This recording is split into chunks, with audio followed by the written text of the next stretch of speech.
While I'm waiting for some last few parts to come in that's going to let me start the car, I figured I will go ahead and do something that was absolutely not necessary to get the car running, but I just wanted to do it. And that is to replace the stock steering wheel.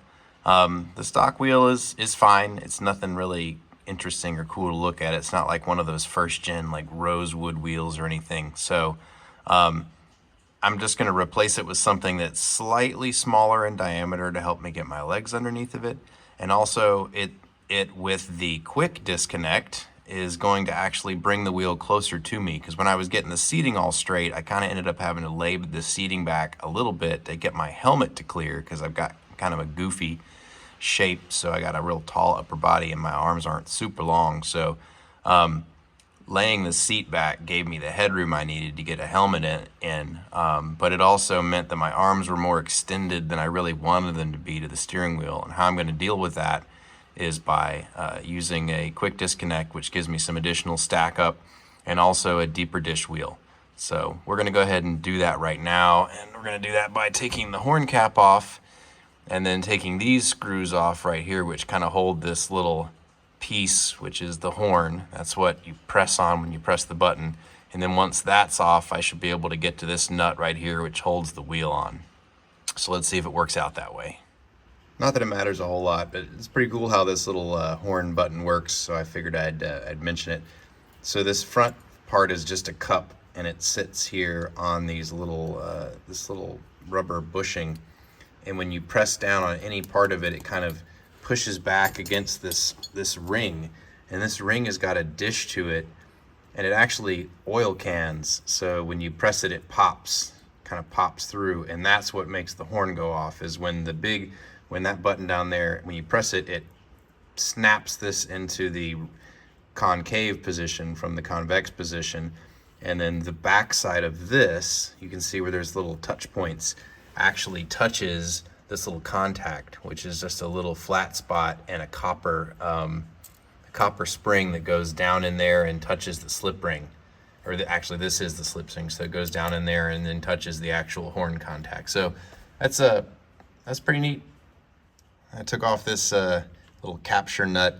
It uses a 7/8 socket to get it off.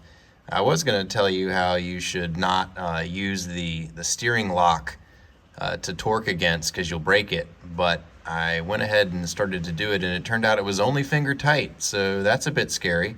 Another one with a thinking moment, but I'm sure the splines are going to be extra tight just to be hateful. For those of you that don't know, this is a steering wheel puller. It's kind of a universal setup. This GM setup only has 2 bolts. You basically run these 2 bolts down into those 2 holes right there. You put this yoke across it, and then you tighten this screw right here. And what the screw does is it puts pressure on this centerpiece, and it pulls the whole steering wheel, because right down there are some splines that are generally very tight. It's one of those tools that's super cheap, and you don't need a really high quality one to do the job, but if you don't have it, it's going to make your day suck. So if you're going to do a steering wheel, even if it's just one, just order one of these off Amazon or go to Harbor Freight or something. This one happens to be a Sunex 3900, which kind of works on most domestic stuff, or at least most of the older domestic stuff. So now we're going to give it a try. And that actually worked a treat. It came off real easy. As soon as I put a little pressure on it, it popped right off, which makes that loose capture nut even more sketchy. And just, not like this would be a big issue, but 1 bolt, 2 bolts, 3 bolts. So anyways, just finding shoddy work all over the place. I realized I need to make a little bit of a modification to get the horn to work, because that little disc and the horn thing kind of pops through and presses down on this. When it pops through, it hits this spring, and then the slip ring is actually underneath this cover.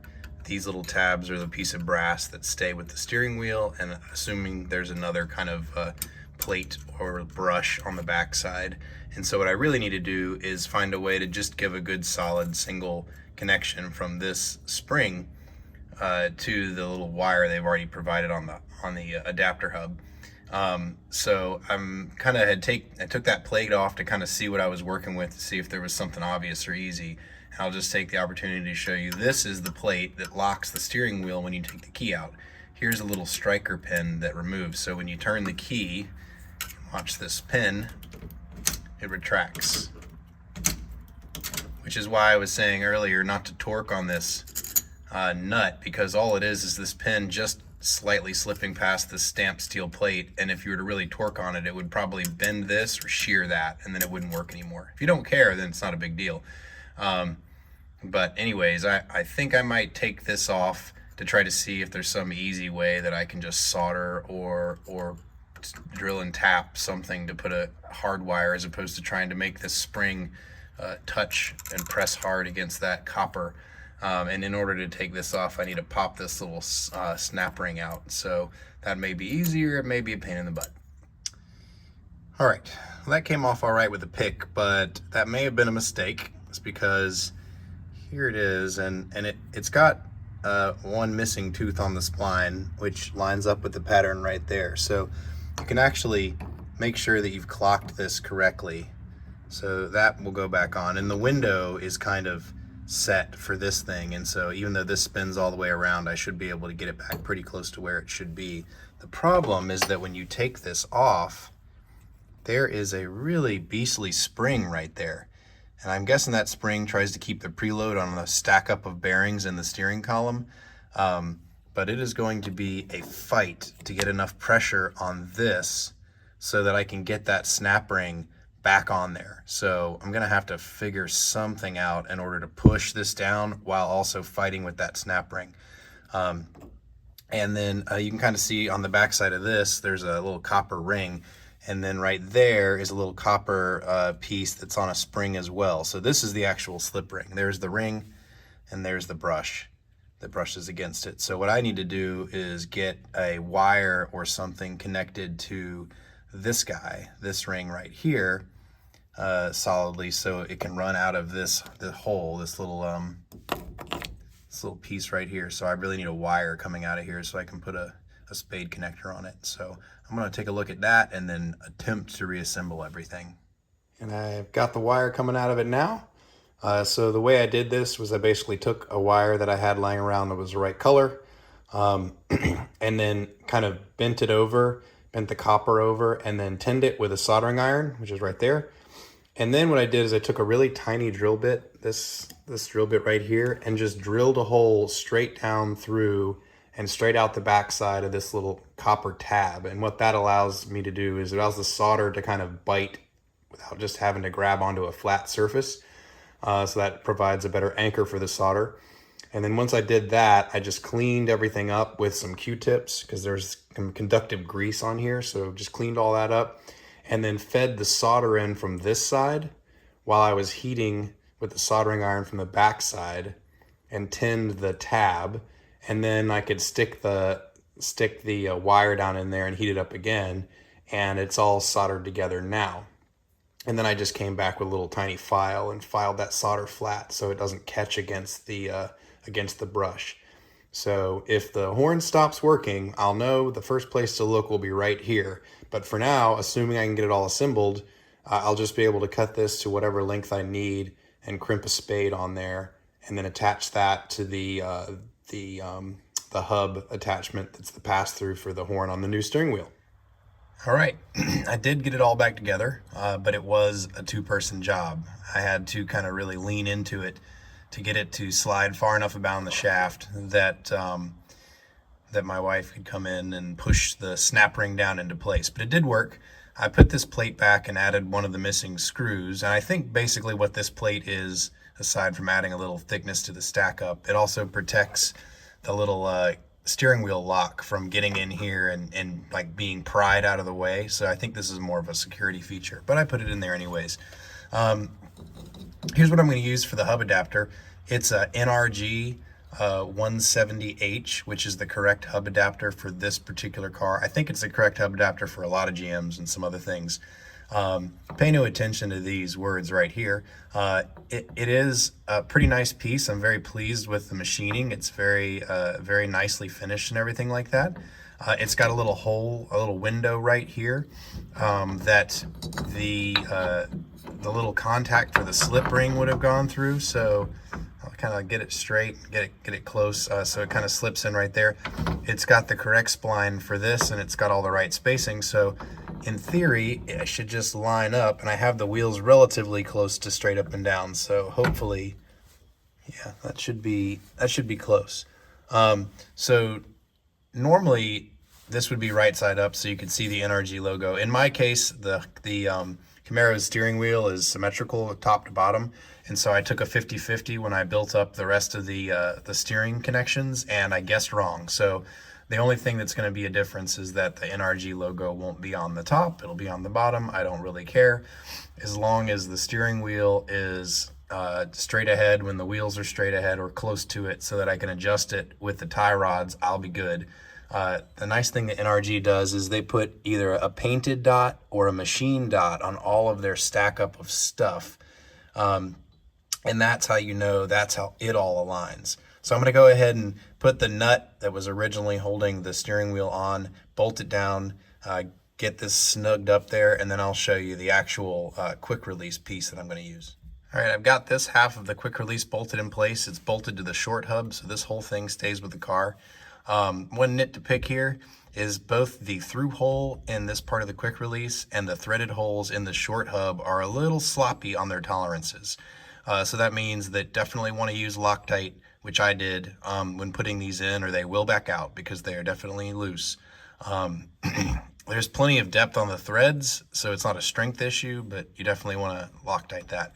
The other thing is, because there's a little bit of looseness in the through holes, when you bolt this down, you want to make sure to get the short hub and this part of the quick release concentric, or you'll introduce just a little bit of eccentricity to the wheel. So not sure why that was off. Everything else seems really nicely machined, and they should have known to spec that better. So not really sure what was going on there, but shouldn't affect the performance. So here's the other half of the hub right there. I should just be able to, so I've already pulled the collar back, kind of cocked it and made it ready to go. So you push it on, and then you spin the wheel, and as soon as you spin it to the right part, this collar locks forward, and now everything is locked together.